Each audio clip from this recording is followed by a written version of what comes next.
বাংলাদেশের সেনাপ্রধান সরাসরি ভারতের সঙ্গে যোগাযোগ করলেন। আজকে যে খবর দুপুরে সকলকে চমকে দিয়েছে তা হলো ভারতের সেনাপ্রধান এবং বাংলাদেশের সেনাপ্রধান নিজেদের মধ্যে ডিরেক্ট লিঙ্ক করতে শুরু করেছেন এবং কমিউনিকেশন চ্যানেলটিকে ফের রিস্টোর করতে শুরু করা হয়েছে ভারত বাংলাদেশের পক্ষ থেকে। দেখুন, মোহাম্মদ ইউনূসকে পাশ কাটিয়ে সেনাপ্রধান যদি ভারতের সঙ্গে এই ধরনের কনভারসেশনে লিপ্ত হন তা কিন্তু নিঃসন্দেহে গুরুত্বপূর্ণ একটি টপিক, কারণ মোহাম্মদ ইউনূসকে সে অর্থে পাত্তা এক্ষেত্রে সেনা প্রধানও দিতে চাইছেন না, তা কিন্তু পরিষ্কার। পাশাপাশি এই প্রশ্ন উঠবে যে হঠাৎ কেন সেনা প্রধান ভারতের সঙ্গে যোগাযোগ করলেন? তিনি কি ভয় পেতে শুরু করলেন? মানে ভারত যেভাবে অ্যাসিস্ট্যান্ট হাই কমিশনারকে ত্রিপুরা থেকে ফিরিয়ে নিয়ে এসছে, কিংবা ভারত যেভাবে চিকেন স্নেকের কাছে নোটাম জারি করেছে, কিংবা মিজোরামের কাছে হঠাৎ করে নতুন মিলিটারি ঘাঁটির ঘোষণা ভারতের সেনাবাহিনী করেছে, এরপরেই বাংলাদেশ সরকারকে কিন্তু অনেক বেশি বিপর্যস্ত মনে হচ্ছে এবং সেনাপ্রধান আজ সরাসরি ভারতের সঙ্গে যোগাযোগ করে সেই পুরো ধারণাটাতেই কিন্তু শিলমোহর দিলেন। যে তথ্য সামনে আসছে সেখানে বলা হচ্ছে বাংলাদেশের সেনাপ্রধান সরাসরি ভারতকে আশ্বস্ত করেছেন যে ভারতের কোনো সম্পদের উপর কোনো আক্রমণ, কোনো আঘাত বাংলাদেশে হয়নি।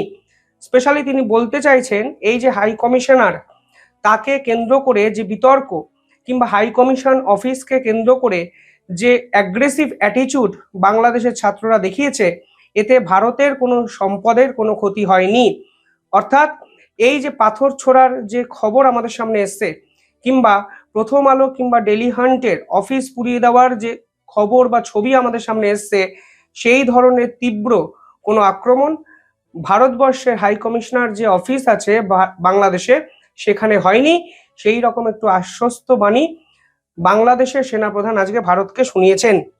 এই পুরো বিষয়টিকে একটি শব্দ দ্বারা ব্যাখ্যা করা হয়েছে ভারতের কাছে, ভারতের পক্ষ থেকে।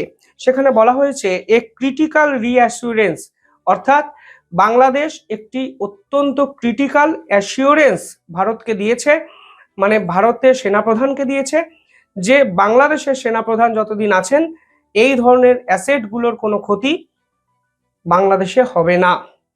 অর্থাৎ বুঝতেই পারছেন খেলাটা কিন্তু এবার আস্তে আস্তে আস্তে আস্তে ঘুরে যেতে শুরু করেছে। প্রথমত সেনাপ্রধান ভালোই বুঝতে পারছেন ফেব্রুয়ারির পর মোহাম্মদ ইউনূসের দিনটি কিন্তু শেষ।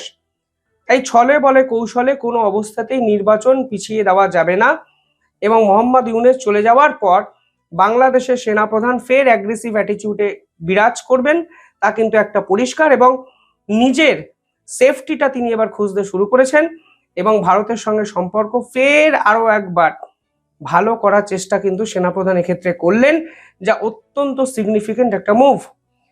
পাশাপাশি ভারত যেভাবে মিলিটারি ডিপ্লয়মেন্ট বর্ডার এরিয়াতে ক্রমাগত করছে, তার উত্তর কিন্তু বাংলাদেশের কাছে নেই।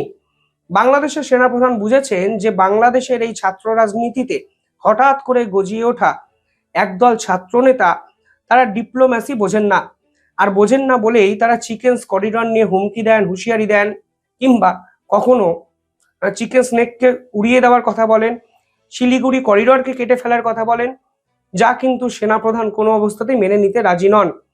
এবং এই ধরনের হুমকি হুঁশিয়ারির ফলে ভারত বাংলাদেশের সম্পর্ক যে তলানিতে গিয়ে ঠেকেছে তা কিন্তু সেনাপ্রধান জানেন, এবং সেনাপ্রধান জানেন বলেই তিনি কিন্তু ড্যামেজ কন্ট্রোলে সরাসরি লিপ্ত হলেন এবং মোহাম্মদ ইউনূসকে পাশ কাটিয়ে ভারতের সেনাপ্রধানের সঙ্গে যোগাযোগ করলেন।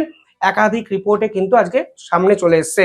পাশাপাশি বাংলাদেশের সেনাপ্রধান বুঝতে পারছেন এই যে লাগাতার হিন্দুদের উপর অত্যাচার বাংলাদেশে হচ্ছে, তা কিন্তু কোনো অবস্থাতেই ভারত সহ আন্তর্জাতিক স্তর ভালোভাবে মেনে নিচ্ছে না। আপনারা জানেন কালকে ময়মনসিংহে এক হিন্দু যুবককে গাছে বেঁধে মেরে পুড়িয়ে দেওয়া হয়। 27 বছরের সেই যুবকের নাম দীপু চন্দ্র দাস। এবং আজকে সেনাপ্রধানের সাথে ভারতবর্ষের কথাবার্তা বলার পর এই ঘটনায় কিন্তু 7 জনকে আটক করা হয় বাংলাদেশে।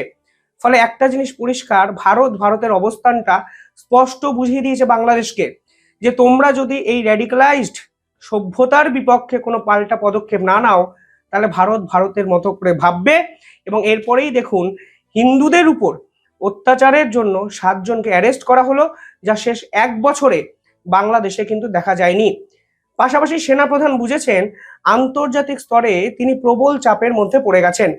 যেভাবে প্রথম আলোর অফিসকে জ্বালিয়ে পুড়িয়ে দেওয়ার ছবি আমরা দেখেছি, কিংবা যেভাবে ডেইলি স্টার তাদের ছবি ভিডিও আমরা বিভিন্ন ক্ষেত্রে দেখেছি অফিস পুড়িয়ে দেওয়ার, তাতে কিন্তু আন্তর্জাতিক স্তর রীতিমতো স্তম্ভিত এবং তারা ভীত সন্ত্রস্ত।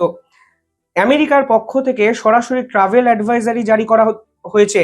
সেখানে বলা হয়েছে মার্কিন নাগরিকরা যেন এই মুহূর্তে বাংলাদেশে না যান। এমনকি সেটাও এখানে বলা হয়েছে যে যেখানেই ভিড়ভাট্টা হবে, গ্যাদারিং দেখবেন, মার্কিন নাগরিকরা যেন সেই ভিড়ভাট্টা থেকে এড়িয়ে চলেন, কারণ যে কোনো মুহূর্তে এই ভিড় ভায়োলেন্স এবং মবে রূপান্তরিত হতে পারে। অর্থাৎ আমেরিকা স্পষ্ট বুঝে গেছে বাংলাদেশের ছাত্র নেতাদের ঘিরে থাকা এই সমর্থকদের আসল চরিত্র মব তৈরি করার জন্য আদর্শ। ফলে আমেরিকা যখন এই ধরনের ট্রাভেল অ্যাডভাইজারি বাংলাদেশকে কেন্দ্র করে রিলিজ করে, তখন বোঝা যায় এই অ্যাডভাইজারি আসলে কোনো সাধারণ গভর্নমেন্ট নোটিফিকেশন নয়, বরং অনেক বেশি পাল্টা চাপ তৈরির একটা খেলা, যা এবার বাংলাদেশের উপর কিন্তু আস্তে আস্তে হতে শুরু করেছে। এই পুরো বিষয়টায় বলে না কাটা ঘায়ে নুনের ছিটার মতো জল ঢেলে দিয়েছে, মানে কাটা ঘায়ে নুনের ছিটার মতো পুরো বিষয়টাকে আরো বেশি ত্বরান্বিত করেছে ইউনাইটেড নেশনের একটি অ্যাডভাইজারি। বাংলাদেশের এই ঘটনায় কড়া নিন্দা কিন্তু করা হয়েছে রাষ্ট্রসংঘের পক্ষ থেকে। রাষ্ট্রসংঘ এখানে বলেছেন এই মুহূর্তে অবিলম্বে বাংলাদেশকে refrain from violence, reduce tension করতে হবে, অর্থাৎ ভায়োলেন্স কমাতে হবে, এই টেনশনকে ইমিডিয়েটলি কমাতে হবে এবং exercise maximum restraint in order to preserve a peaceful electoral environment. অর্থাৎ রাষ্ট্রসংঘ বলেছে যে অবিলম্বে সুস্থ স্বাভাবিক নির্বাচনের জন্য যে পরিবেশ প্রয়োজন, সেই পরিবেশ বাংলাদেশে তৈরি করতে হবে, এবং না হলে আন্তর্জাতিক স্তর কিন্তু আন্তর্জাতিক স্তরের মতোই ব্যবস্থা নেবে। অর্থাৎ আপনারা বুঝতে পারছেন, একদিকে ভারত ক্রমাগত প্রেশার তৈরি করা হয়েছে মিলিটারি এবং ডিপ্লোম্যাটিক স্তর থেকে, অন্যদিকে আমেরিকা, রাষ্ট্রসংঘ সকলে এবার কিন্তু বাংলাদেশকে আস্তে আস্তে আস্তে আস্তে বুঝিয়ে দিচ্ছে যে ভাই অনেক হয়েছে বাড়াবাড়ি, এবার ব্যাগ গোছাও, মোহাম্মদ ইউনূস বাড়ি চলে যান, বাকিটা বাংলাদেশের সাধারণ মানুষ নির্বাচনের মাধ্যমে করে নেবে। আর এই অবস্থায় দাঁড়িয়ে ভারতের সেনাপ্রধানকে যোগাযোগ করলেন, ফোন করলেন এবং তিনি তার অবস্থানটি সুস্পষ্টভাবে জানালেন এবং তিনি সেফগার্ড একটা নেওয়ার চেষ্টা করলেন, সেফ পজিশনে নেওয়ার চেষ্টা করলেন। তা কিন্তু পরিষ্কার। কি করা উচিত ভারতের, এই প্রশ্ন কিন্তু উঠবেই। কমেন্টে জানাবেন কিভাবে দেখছেন পুরো বিষয়টি। ধন্যবাদ।